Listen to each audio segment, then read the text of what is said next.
Tudo bem, pessoal? Beleza, Samuel? Bem-vindo à nossa humilde arena aqui.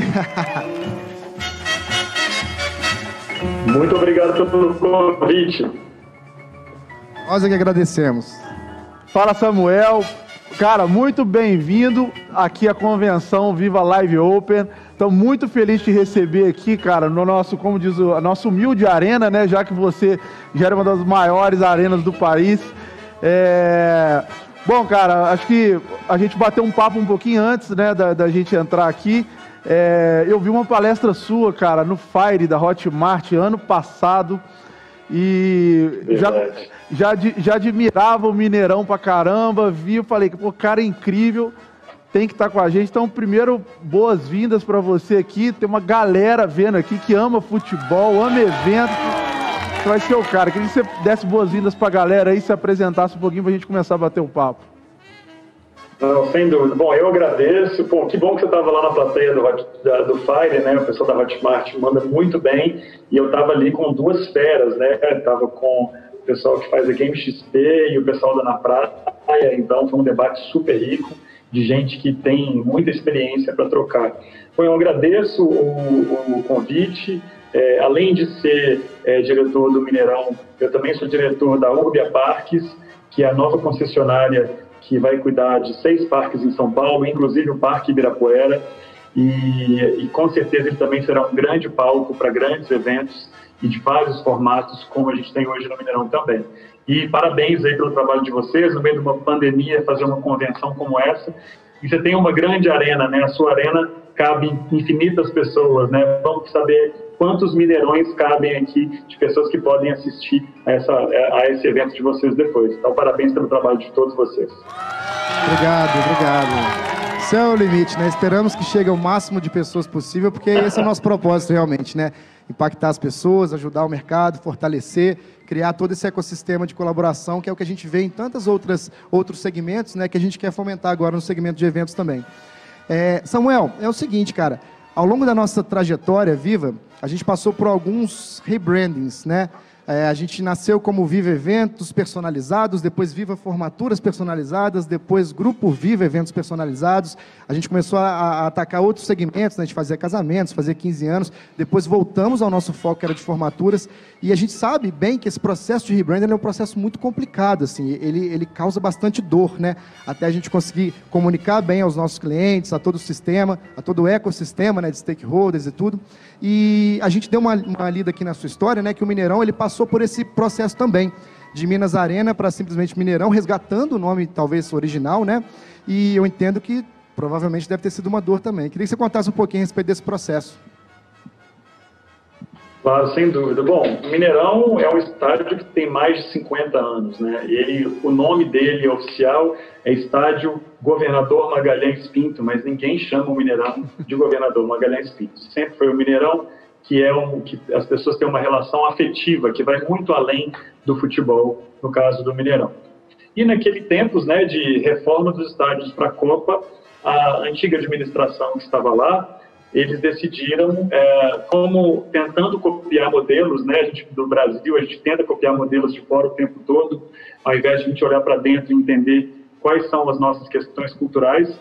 Então a ideia era tentar vender o naming right do estádio, né? Mas eu acredito que ninguém vai chamar o Mineirão de outra coisa, ou o Maracanã de outra coisa, porque já são patrimônios, né, culturais dos brasileiros. Então, no início tentou-se trazer o nome de Minas Arena, e a ideia era trocar o Minas por alguma outra marca lá atrás, né? Então o plano de negócio trazia essa ideia de virar uma marca X Arena, né? Poder ser Viva Arena, por exemplo, que é a marca de vocês. Naming rights, mas esse né? projeto nunca saiu do papel.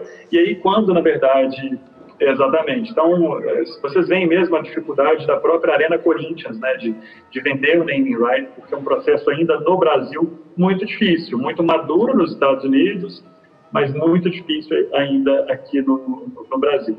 Então, a gente, na verdade, a partir de 2016, nós resgatamos a marca Mineirão, né?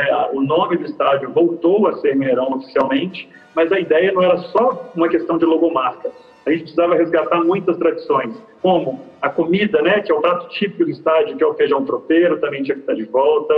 Nós voltamos com a rede, que era, em vez daquela caixinha quadrada, voltamos com o véu da noiva.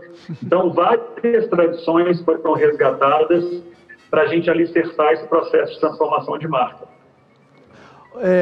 Ô Samuel, acho que além desse processo de transformação de marca, sempre envolve também, acho que um processo de transformação cultural, né, que tem um pouco a ver com os ritos que acontecem, desde como come, mas também com o público interno, que quem trabalha no Mineirão, mudar todo esse complexo. Aqui na Viva, a gente tem a cultura, acho que é a nossa principal força, não tem dúvida, né? A gente, na convenção, a gente teve 3 dias agora, muito forte, trabalhando a nossa cultura, o nosso propósito, que é proporcionar felicidade, impactar positivamente as pessoas. A gente trouxe isso muito forte, a missão nossa, que é esse evento aqui, que é compartilhar conhecimento com o mercado, e principalmente, eu acho que assim, o nosso principal cliente, né, primeiro cliente é o nosso colaborador, que a gente trata aqui com muito carinho, e você fez esse processo de mudança, não só do branding, mas como da cultura do Mineirão. Como é que foi esse processo de virada cultural, né, que acho que talvez é um dos maiores desafios dos gestores hoje em dia? Não, sem dúvida. Eu acho que você tocou no ponto principal. Quando você olha para aquele conjunto de concreto, né, que tem 50 anos, as pessoas de fora olham para ele de um jeito e normalmente as pessoas que trabalham também compartilham dessa mesma visão, né? Então a gente precisava ali deixar de ser um estádio de futebol, como todo mundo conhecia, e transformar de fato numa plataforma de entretenimento. É óbvio que a gente não vira a chave do dia para a noite, né? A gente precisou fazer muitas conversas, porque no passado, quando um produtor cultural vinha fazer um evento, ele era visto por grande parte da nossa equipe como um incômodo, né? Aqui é lugar de futebol, vou ter que cobrir o gramado agora para fazer um show de rock, vou ter que fazer um show de axé, vou ter que fazer um show sertanejo, aqui é o campo do futebol. E a gente mostrou para eles que não, que cabe muito dentro dessa marca do Mineirão e que é inclusive o papel do Mineirão desenvolver o mercado da indústria criativa, desenvolver o mercado de entretenimento, e é para isso que a gente estava ali, para isso que a reforma tinha acontecido, e que só dessa forma poderíamos também conseguir o equilíbrio econômico-financeiro desse projeto, desse investimento, né? Você não consegue manter uma estrutura daquele tamanho com 40 jogos no ano, sei lá, no máximo 70 jogos no ano, sendo que você tem 365 dias no ano. Então a ideia é ter um Mineirão aberto todos os dias. A gente conseguiu mudar isso a partir de 2016, quando nós trouxemos cerca de 38 eventos.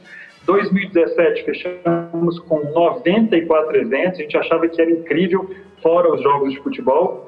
2018, esse número quase que dobrou, fechamos no ano passado com 260 eventos e 48 jogos de futebol. Ou seja, mais de 300 atividades grandes, de grande impacto no ano para movimentar essa arena. E aí o que acontece é que as pessoas começam não só a adotar o discurso, mas elas ficam muito felizes em ver o resultado daquela operação. Então as pessoas elas começam elas mesmas a se mexer. Depois que isso sai de um discurso da liderança, as pessoas elas se apropriam desse discurso e transformam em ação.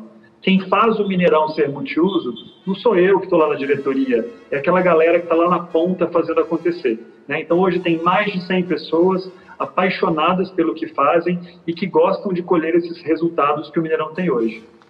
Cara, e é engraçado, curioso, né, na verdade, que pelo menos eu percebo isso aqui, eu acho que deve ser a percepção da maioria das pessoas, que no começo, quando um estádio se propõe a fazer eventos, é legal, vai chamar atenção, as pessoas vão gostar, mas acho que rola uma desconfiança, especialmente dos torcedores, né?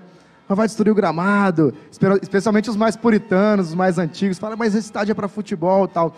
Então, quando você consegue subverter essa ordem de torcedores desconfiados para Belo Horizontinos e torcedores orgulhosos do que o Mineirão está fazendo, eu acho que é uma virada de chave fantástica, assim, né?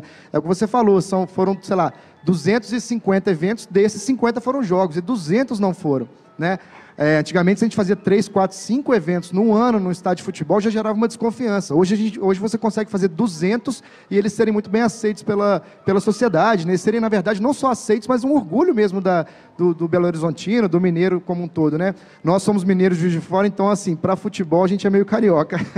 Então, não chega tanto até aqui essa percepção. Mas eu tenho certeza que o pessoal de BH, nós temos unidade em BH, inclusive, né, franquia. Mas peraí, deixa eu só fazer uma parte, que é o seguinte, nós somos de Juiz de Fora, o pessoal de BH, quando a gente abriu a primeira franquia fora de Juiz de Fora, foi em Belo Horizonte. Eu fui abrir, eu e um sócio, abrimos, um botequim ainda pequenininho, e a gente passava no Mineirão, aquele lugar maravilhoso. E BH sempre teve uma brincadeira que a gente fazia, a gente descobriu que a gente começou a fechar muito menos contrato, que a gente falava que era de Juiz de Fora. Então a gente começou a falar que a gente era de BH e tinha uma sedezinha pequenininha de Juiz de Fora para conseguir fechar os contratos.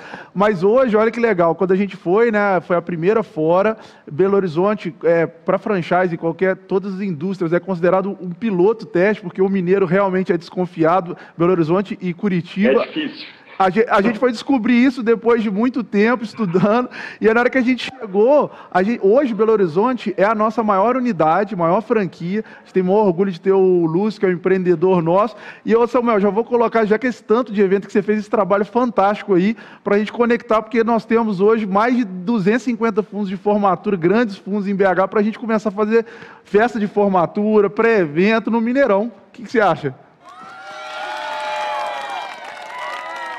Sem dúvida, eu acho incrível. Inclusive, uma novidade para vocês, não sei se vocês sabem, nós abrimos no ano passado um espaço específico para isso, que é um espaço de 1.600 metros quadrados, pé direito duplo, climatizado, que rola independente do futebol ou do evento que tiver. Então a gente consegue marcar eventos que precisam de uma antecedência, como casamentos, festa de 15 anos e formaturas, né, que as pessoas marcam com muita antecedência. Esse espaço se chama Dimensão Hall e está pronto para receber vocês. Para esse tipo de evento, com mais de 200 vagas na porta, né, de veículos, então, com muita comodidade. Nós fomos aprendendo a entender que eventos diferentes exigem alguns espaços diferentes e formas de tratar muito diferentes. Então, por isso, nós estamos desenvolvendo novos espaços. Esse espaço hoje está disponível para vocês assim que esse mundo de Covid deixar, não é isso? Pois é. Alô, Viva BH. Vem de olho, hein? E eu queria só emendar aqui, porque é o seguinte, além de trazer esses tantos eventos, você trouxe mega eventos para o Mineirão, né? Paul McCartney, Roger Waters, Iron Maiden, o Festeja que rolou no Mineirão. Nosso franqueado montou uma estrutura, montou um camarote da Viva lá dentro do Mineirão, foi uma experiência, tem um vídeo maravilhoso. Eu queria saber como é que foi esse processo, né? Que você, além de ser representar o estádio, você tem um papel importante para fomentar esses eventos. Como é que funciona esse processo de captação, desenvolvimento desses grandes eventos do Mineirão? Bom, em 2016, eu entrei no Mineirão no final de 2015, né? Ou seja, o Mineirão já tinha passado por Copa das Confederações, Copa do Mundo, tinha deixado aí um 7-1 nas nossas costas, que pesava bastante na marca, né? Não fala isso não, que eu tava lá. Desculpa, eu tava lá. Você tava lá? A culpa foi sua, então, porque eu não tava frio, não. Pé frio é você. Não, mas eu ganhei a Olimpíada. Eu ganhei a Olimpíada. Foi mal. Eu entrei depois do 7-1. Depois que eu entrei, o Brasil só teve vitórias da seleção brasileira contra a Argentina, 2, então acho que eu sou pé quente nesse ponto. Mas assim, brincadeiras à parte, a gente tinha, na verdade, ali uma tarefa muito difícil pela frente, que era transformar o estádio num estádio rentável, numa arena multiuso, em que ele não ficasse ocupado apenas nos dias dos jogos de futebol. Então, a gente começou a falar com os produtores, e o que a gente viu é que tinha, como vocês falaram, uma reputação muito ruim, né? Eu só vou fazer evento no Mineirão quando o meu evento não couber em outro lugar, né? É muito difícil fazer, o pessoal não entende a nossa linguagem, acha que a gente está atrapalhando. Então, o que nós fizemos? Montamos uma equipe de eventos específica que consegue falar na linguagem do produtor, que faz um atendimento consultivo, que consegue fazer o meio de campo, aí, usando uma linguagem do futebol, com a nossa equipe de futebol, né? E aí começamos, então, a conectar com as grandes produtoras, né? No ano passado, Belo Horizonte foi a cidade que mais recebeu festivais de música no país. Por causa da atividade do Mineirão, nós transformamos Belo Horizonte na capital dos festivais. Então, os maiores festejos do país são no Mineirão, a gente tem Vila Mix no estádio, só Track Bowl, o melhor do Brasil é o do Mineirão. Então, nós começamos a nos especializar em festivais. Tanto que as pessoas acham, quando tem um show de um músico só, já acha esquisito, porque no Mineirão é o lugar onde você vai ver 5, 6 bandas, às vezes 10. No caso do Planeta Brasil, que fizemos agora no início do ano, foi um festival que teve 5 palcos, utilizou todo o espaço para mais de 40 mil pessoas e mais de 40 artistas tocando. Então, a gente conseguiu desenvolver esse know-how ajudando o produtor. Então, hoje a gente tem uma equipe técnica e uma equipe comercial que auxilia a condução dos eventos para que eles sejam dentro dos alvarás corretos, que as licenças sejam todas muito bem estipuladas e tiradas em tempo, porque hoje as pessoas confiam na marca do Mineirão. Então, quando o evento vai para o Mineirão, eles por si só já crescem, porque a marca se desenvolveu como uma marca de qualidade no mercado de eventos. Samuel, e fazendo um link com, acho assim, você lida com grandes montagens e desmontagens para conseguir criar uma agenda, né, para suportar os eventos, os jogos e, enfim, tudo que o Mineirão recebe.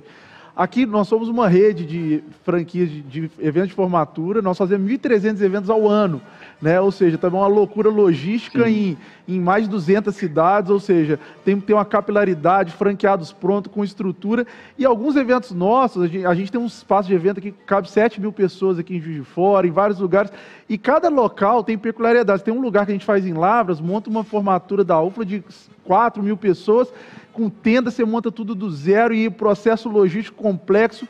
E assim, eu sei a dor que é e fico imaginando como que não é no Mineirão para você montar, né, um mega evento, cobrir o gramado. Como é que é? Existe uma equipe logística para fazer esse processo just in time ali, entrada, saída? Como é que funciona esse processo para vocês? Olha, é muito planejamento e muita conversa, né? Então, eu vou dar um exemplo para vocês de uma semana que nós tivemos. Numa sexta-feira, um show internacional do John Mayer, ele estava lá, fez um show na Esplanada. Na terça-feira, nós tivemos, terça-feira seguinte, então, né, sexta, sábado, domingo, segunda, terça.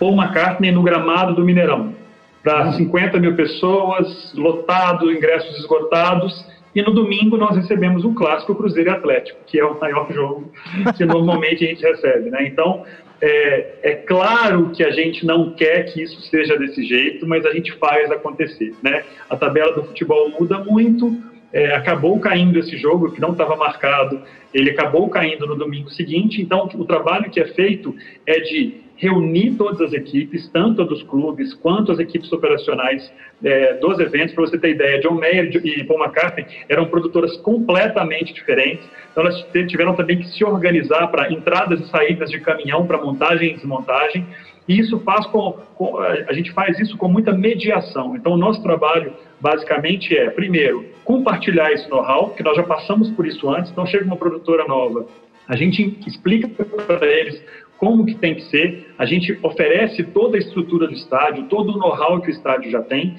mas é um trabalho que sempre a gente começa do zero. Nenhum evento, como você sabe, nenhum evento é igual, cada evento tem uma particularidade, às vezes tem chuva no meio do trabalho de montagem e desmontagem, montagens viradas que viram a madrugada, então o que a gente teve que fazer mesmo é aprender na marra e a equipe, a gente sempre manteve a mesma equipe, então a equipe do Mineirão da parte de operação, a equipe técnica, está no Mineirão desde a obra do Mineirão. Isso a gente desenvolve know-how. Tem muita gente que tem um problema na equipe, troca a pessoa ao invés de aproveitar esse desenvolvimento. Então, o que eu tenho a dizer para vocês é, acreditem nas pessoas que estão na equipe e aprendam com os próprios erros. Para a gente chegar no nível que a gente chegou de fazer 300 eventos com 48 jogos no meio desse caminho, foi muito aprendizado, muita conversa, muita briga interna também, né? Cada um quer defender a sua área, mas aí a gente chega num consenso, né? E a gente aprende com o processo. E hoje esse negócio está muito melhor. Inclusive, nesse momento de pandemia, nós mantivemos o time do Mineirão trabalhando, né? Não trabalhando, estão todos em casa, na verdade, mas nós não demitimos a equipe que está lá há tanto tempo, porque o nosso negócio está baseado nesse serviço, e serviço é feito pelas pessoas que têm esse know-how. Cara, que legal. Está muito linkado ao nosso propósito, né, Renato? Demais. De realmente empoderar as pessoas, confiar na nossa equipe, na nossa seleção, fazer com que eles interajam entre si de uma maneira fluida, né, para que as coisas aconteçam. Afinal de contas, está todo mundo buscando o mesmo objetivo, né? Que é, enfim, agradar os clientes, encantar os clientes, fazer com que eles tenham a melhor experiência possível. E aí, seja clientes torcedores, seja clientes fãs, né? Seja, enfim, independente de quem é a pessoa em si, O mais importante é a gente conseguir entregar o que a gente se propõe de uma maneira fluida, né? Legal. Cara, eu queria voltar num ponto que foi até o ponto da sua apresentação. Eu falei a respeito dos estádios do Brasil, né, que eles sofrem uma certa desconfiança desde sempre por conta dos gastos que foram feitos e, na verdade, qualquer empresa pública, só por si só, né, só por ser pública, já sofre uma certa desconfiança por parte da sociedade e tal. E isso não é diferente nos estádios, e o Mineirão é um case, né, de sucesso nesse contexto. Eu queria entender, cara, claro. Você, na sua apresentação, você se apresenta como... Eu achei muito interessante isso. Você se apresenta como um cara que tenta facilitar, ajudar, fazer com que empresas públicas possam prestar bons serviços, né, para a população, para o povo. Eu queria que você dissesse o seguinte: por que a gente tem alguns, com certeza, produtores de eventos que trabalham com serviço público, que participam de licitações, tudo, não entrando no aspecto político em si, mas eu queria que você dissesse para a gente por que você acha que é tão difícil para as empresas públicas conseguirem, de fato, entregar um serviço de qualidade, um serviço diferenciado, que se pareça, entre aspas, com o de empresas privadas, ou que seja ainda melhor que eles. Por que o serviço público e as empresas públicas têm tanta dificuldade de conseguir realmente atingir o cliente, como a gente vê em outras arenas, em outras esferas, né? Claro. Não, sem dúvida. Eu acho que tem uma grande questão que é sistêmica, né? É o jeito que a gente trabalha, né? Em função das exigências, até para nos proteger como cidadãos. Os processos de compra são muito mais morosos do que a empresa privada tem, né? Então, eu mesmo acredito que o Estado tem excelentes cabeças e que poderiam tocar, mas em funções de questões políticas e até dessa falta de uma continuidade, né? Então, a cada 4 anos, você tem a troca ali da liderança, o que, de repente, né, você não tem um trabalho construtivo ao longo dos anos. Os trabalhos, como eu falei para vocês, o Mineirão não começou assim, do jeito que estava em 2019, lá em 2013, quando ele foi inaugurado. Então, é um trabalho que foi feito desenvolvendo know-how. E o que a gente percebe na administração pública é que a gente tem muitas trocas, né, por questões políticas. As cabeças, elas vão mudando de acordo com as eleições, por exemplo. Então, esse é um dos pontos. A outra coisa é a própria necessidade que o privado tem de se sustentar, né? Então, tem que dar certo, né? O privado está ali, ele precisa gerar negócios, ele precisa desenvolver, ele precisa gerar lucro. É uma obrigação da empresa privada gerar lucro. O Brasil, a gente ainda tem um pensamento arcaico que demoniza o lucro, mas, na verdade, o lucro é o objetivo das empresas privadas de maneira geral, né? E o lucro desenvolve, o lucro gera empregos e tudo mais. O que a gente fez lá no Mineirão nós entendemos que o Estado investiu, ele continua sendo um patrimônio público, apenas a gestão é privada, né? E a gestão é privada tendo que dar retorno para a própria gestão privada e para o Estado. O Estado de Minas Gerais investiu 667 milhões de reais no Mineirão. No ano passado, nós contratamos uma empresa, que é o Instituto, aliás, a Universidade Federal de Minas Gerais, através do Instituto IPAD, que faz essas medições de inflação, né, índice de preços ao consumidor, esse tipo de instituto. Eles entraram no Mineirão com a equipe deles, pesquisaram todos os nossos jogos e eventos, e nós descobrimos que só em 2019, mais de quase 1 bilhão de reais, mais de 900 milhões de reais, voltaram para a economia por causa das atividades do Mineirão.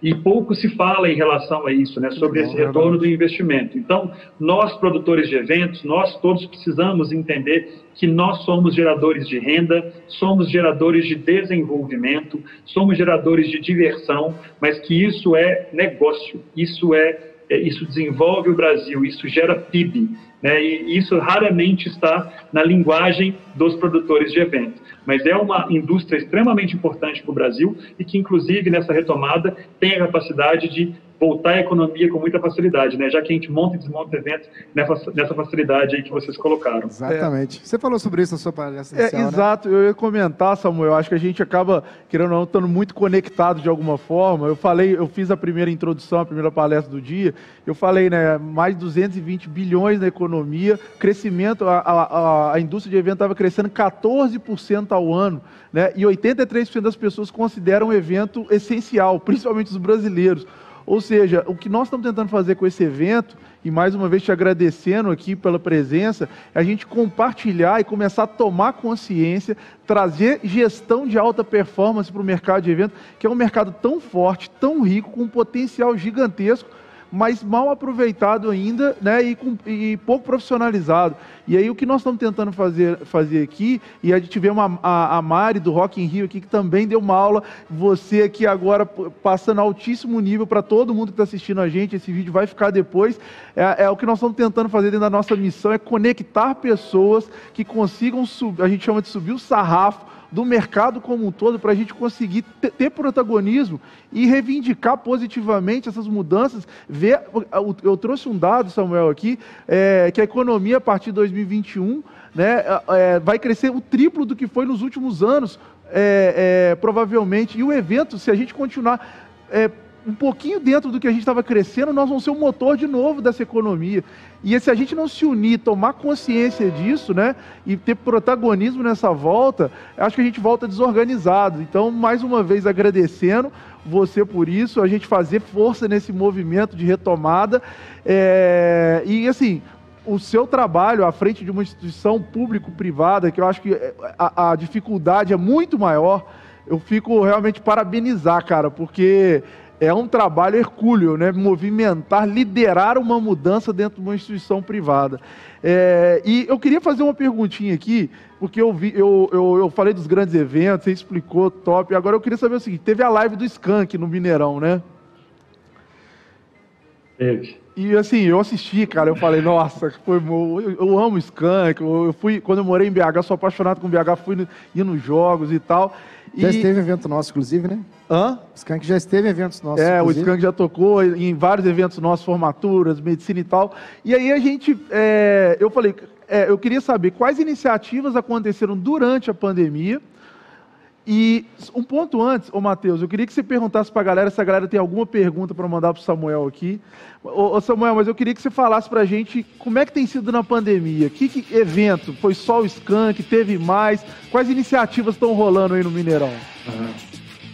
Claro, não, importantíssimo. Eu, na verdade, Renato, só completando um pouco da resposta anterior e sobre o que você falou, eu falo com os produtores, eu sempre brinco o seguinte, eu sou de cidade do interior, né? E quando um empresário chega para o prefeito e fala que vai abrir uma fábrica e vai dar 50 empregos, tem banda de música, corta faixa, e aquilo demora 2 anos para ser construído, né? E a gente pode chegar numa cidade do interior e fazer um evento que coloca a cidade no mapa para um monte de gente, nessas festas agropecuárias, esses grandes eventos aí que podem levar muito desenvolvimento e emprega aí, às vezes, 5.000 pessoas e ninguém corta faixa, na verdade, é tratado como, às vezes, como uma bagunça, uma farra. Então, acho que a gente precisa mudar o jeito que a gente se coloca, né? Bom, nesse período de pandemia, o Mineirão fechou antes até dos decretos, porque a gente entendia que um grande evento que estava marcado, inclusive, para o sábado seguinte, ao dia 16 de março, que foi o dia que nós fechamos, poderia ser responsável, ainda sem saber direito o que era a Covid, por espalhar a doença na cidade, né? Então, nós resolvemos fechar o Mineirão antes dos decretos. E aí, até agora, Belo Horizonte continua fechada e bem restrita. Nós não conseguimos hoje fazer, por exemplo, um drive-in, tem várias restrições que, diferentes de São Paulo ou Rio, que são capitais que têm um pouco mais de flexibilidade. Então, nós utilizamos o Mineirão para ser um grande outdoor. No início, acendemos o Mineirão de verde, aproveitando todo o simbolismo que ele tem, projetamos mensagens que foram postadas nas redes sociais para dar um apoio para essa galera que estava na linha de frente. Então, foi uma das coisas que nós fizemos e que foi muito legal. A gente conseguiu muita mídia aí, 2 minutos de Jornal Nacional só falando dessa ação. Então, são coisas que para a gente também levam um resultado do ponto de vista de imagem. E aí a gente começou agora, então, a gente agora já tem a volta dos jogos, que eles começaram a acontecer, nós tivemos a live do Skank, agora estamos fazendo um outro projeto, que é o Novas Trilhas, que é um projeto que vai dar visibilidade para artistas independentes que não conseguem ter essa visibilidade das grandes, né, dos famosos, mas para a gente foi um baque gigantesco. Tem uma live agora que também vai ser publicada em breve, com um DJ bem famoso e que vai dar o que falar, e já foi gravada, mas vai ser lançada em breve. Então, estamos tentando fazer essas coisas que hoje a gente consegue fazer dentro dos limites estabelecidos pelos decretos municipais, né?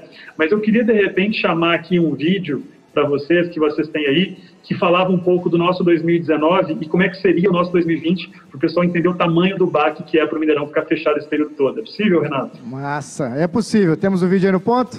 Então vamos lá.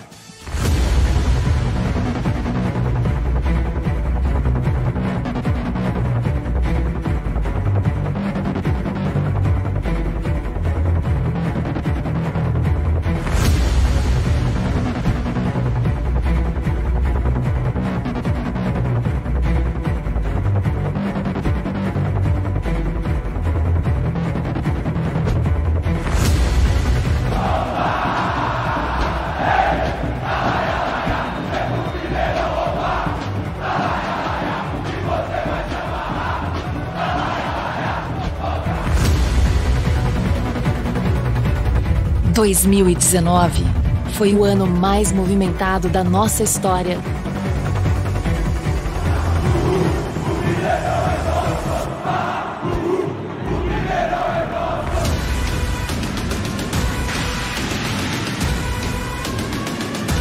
E agora chega 2020 para provar que ainda é possível ser muito melhor.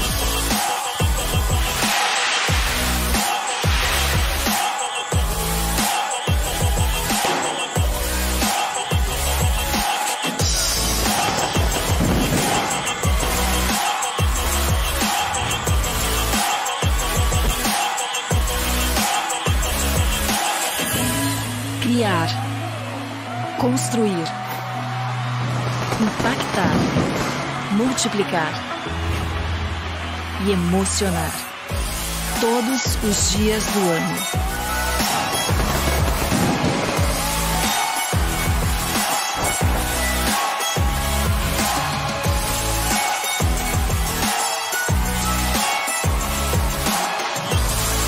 « 2020 Mineirão. Coming soon.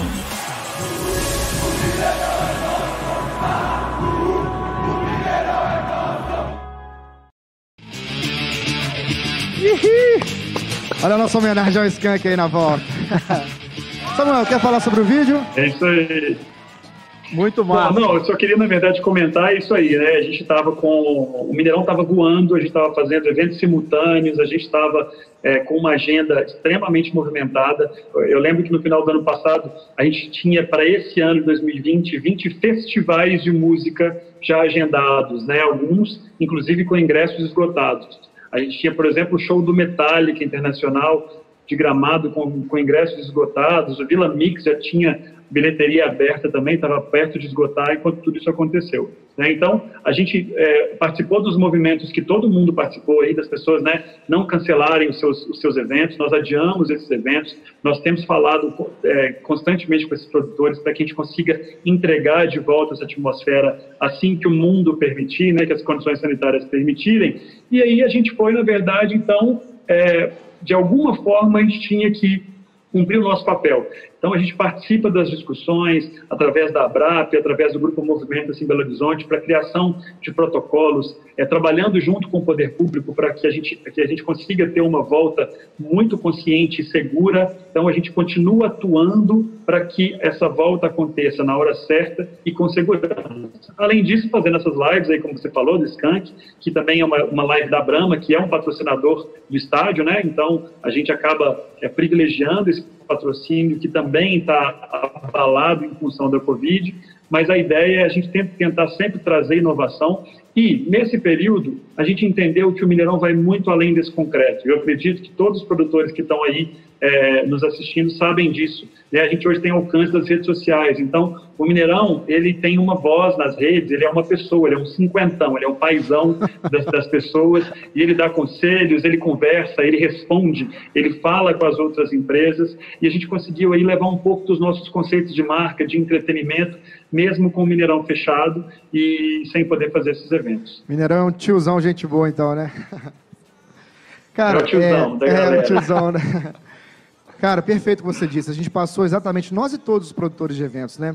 E pra gente foi brutal, assim, porque nós tivemos que que, exatamente o que você falou, cancelar nenhum evento, mas adiar. Nós adiamos quase 700 eventos, se for pegar do início da pandemia até o fim do ano, né, que provavelmente os eventos de maior aglomeração não vão acontecer esse ano, a gente não sabe ainda, claro. Esperamos que não, né, as vacinas estão começando a aparecer, tomara que seja o mais breve possível, mas a gente tem que trabalhar com cenários, né?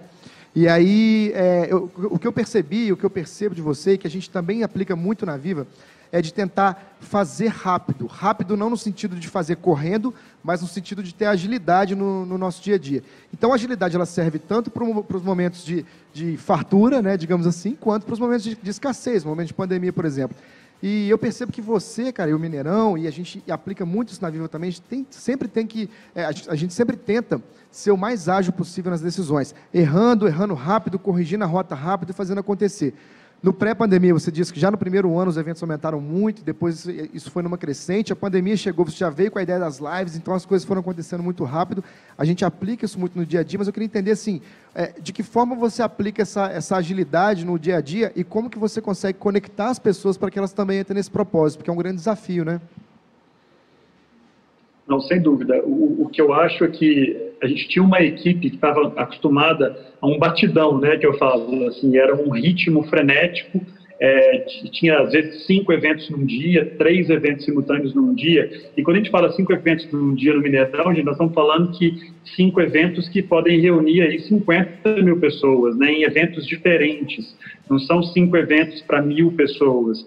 Então, a gente estava acostumado com isso, e aí quando a gente teve esse problema, o que a gente fez, a gente percebeu no Mineirão todos para casa, mas uma equipe muito mais unida, muito mais coesa, e a gente começou a falar mais com o mercado. Não sei se vocês também perceberam isso, eu percebo hoje grupos de WhatsApp que eu participo, em que concorrentes que não se falavam participam somando. A gente tem um inimigo comum, né? Esse inimigo comum é como nós vamos sair dessa crise, e a gente só acredita que é possível sair dessa crise conversando até com o nosso concorrente, né? Então, o que eu acho que começou a acontecer foi isso, a gente começou a se falar mais, e essa conexão permite inovação. Então, a gente tem, às vezes, uma empresa de luz que está disponível, ajuda com uma outra empresa de som, e a gente cria um projeto novo do zero, como é o caso, por exemplo, que eu falei para vocês que vamos lançar em breve, Novas Trilhas, que vai ajudar esses artistas que estão parados e que não têm a visibilidade e que podem se apropriar aí dessa vantagem de marca que o Mineirão tem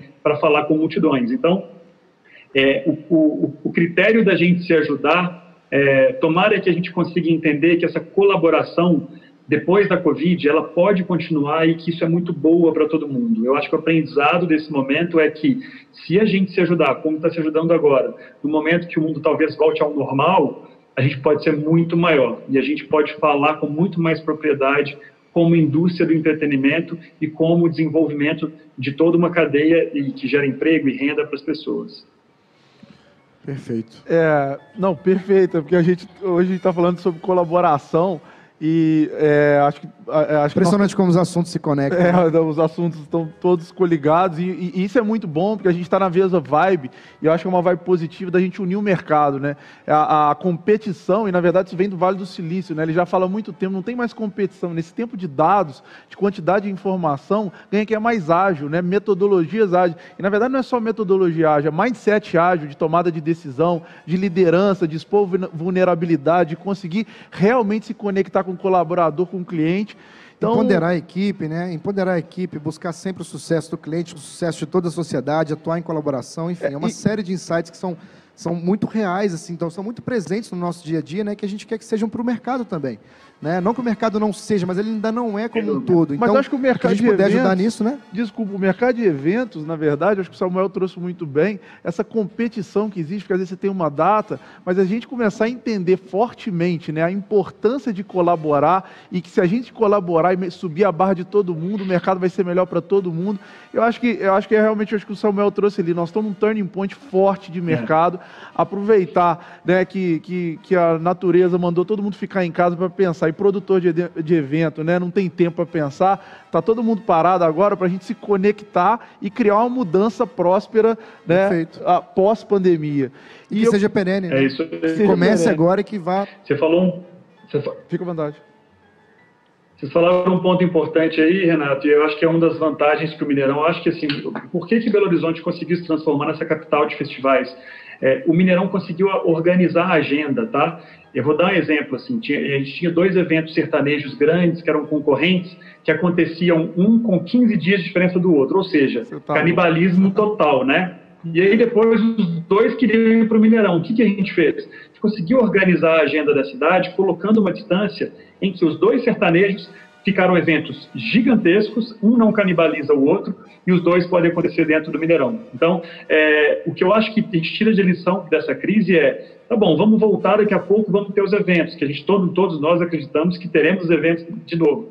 Por que a gente não pode falar um pouco melhor sobre essa agenda, né, que é tão disputada? Eventos de bilheteria, eles podem ter uma agenda melhor, né? E mesmo as formaturas, né, da gente, de repente, compatibilizar ali montagens e desmontagens, até com o concorrente. A gente já fez muito disso no Mineirão, como eu falei para vocês, eventos concorrentes com Paul McCartney e o John Mayer, e aí as produtoras se falando e compartilhando ali alguns tipos de equipamentos que poderiam ficar mais barato para as duas no final. Então, acho que é o momento da gente cooperar, a gente entender que o mundo mudou, e se a gente aproveitar as lições e aproveitar bem essa crise, eu tenho certeza que a gente sai bem mais forte. É isso aí. Temos perguntas? Temos perguntas, a galera que está com saudade do Mineirão, já está levantando a hashtag Viva no Mineirão. Então, assim, Viva no Mineirão, fechou. A gente recebeu algumas perguntas aqui. A Cecília, antes, né, já tinha feito essa observação do Mineirão nas redes sociais. Ela fala que acha muito bacana ele, de fato, ser tratado como uma pessoa, e aí acabou que a gente comentou um pouquinho disso. Mas a gente recebeu uma pergunta aqui que é a respeito do que ele enxerga, né, Samuel? Do que você enxerga sobre quando você acredita que os eventos no Mineirão voltam, e se você também acredita que o nosso mercado volta com tudo em 2021. É uma coisa um pouco assim, previsão do futuro. O que você acha que vai nos aguardar aí para frente? Eu sou famoso por ser otimista, tá? Então eu acredito que 2021 a gente realmente volta. Eu não acredito que o Mineirão volte em 2021 como se o 2020 fosse só uma pausa. Não.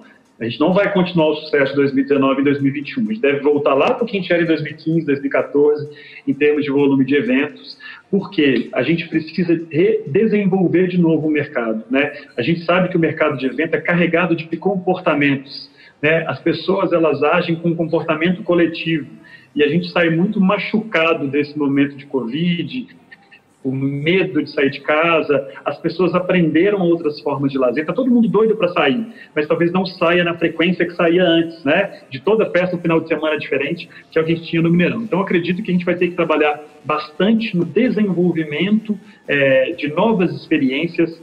As pessoas, elas precisam ser encantadas para voltar a sair de casa. Então, elas precisam saber que elas estão indo para um evento que tem os protocolos corretos, que são seguros, que estão cuidando da sustentabilidade, né, que vão cuidar do resíduo, porque acho que a questão da Covid, ela traz toda uma questão ambiental nessa discussão que vai muito além dos eventos.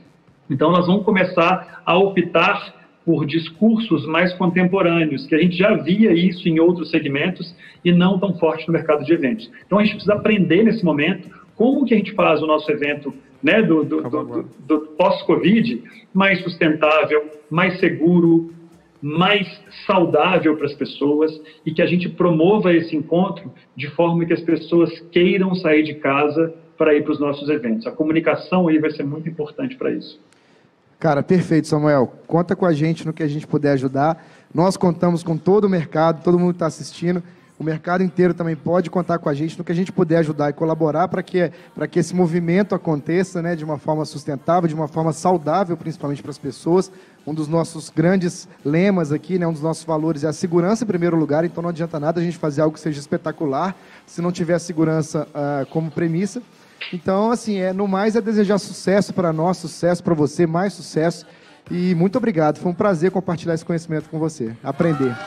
Não, peraí, só para acabar, já vou aproveitar o seguinte, ô Samuel, a gente tem uma plataforma nossa, né, baseada até no do Rock in Rio, do Rock in Rio Academy, que virou Viva Academy, que ela é interna do nosso colaborador, a gente tem milhares de horas de treinamento, de gestão, empreendedorismo, eventos dentro da nossa plataforma. E a gente está fazendo um movimento agora na pandemia de colocar lá para o mercado, para ajudar o mercado a se desenvolver, fazendo um pouco disso, explodir esses conceitos para a gente ajudar. Muito legal. E a gente convidou a Mari para ministrar uma aula, para dar um curso lá, e vou pegar essa fera aqui, já vou aproveitar que é mais difícil recusar assim ao vivo, convidar para ele fazer parte do movimento para ajudar o mercado a desenvolver, se animar, às vezes gravar uma aulinha, gravar algum conteúdo para ajudar o mercado. Fica aqui o convite para você. Renato, eu agradeço. Primeiro eu agradeço o convite por estar aqui trocando essa ideia com vocês. Eu acredito que o papel nosso, né, da liderança que está hoje trabalhando no mercado de eventos, é de fato compartilhar conhecimento, é de fato desenvolver esse setor, porque ele tem muita força, mas ele ainda não tem a visibilidade política, a visibilidade como indústria que a gente precisa. Então, pode contar comigo. Eu sou um cara que vem da educação, né?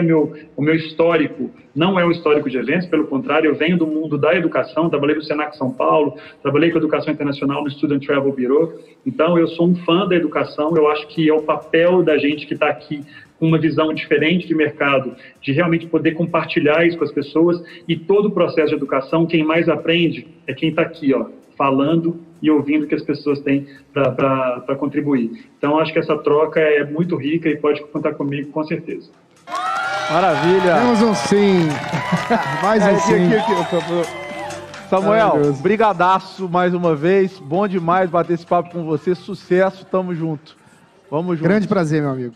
Bom, obrigado pela audiência aí de quem está em casa, quem está no YouTube, e vamos juntos, vamos sair mais forte dessa. Um abraço a todos.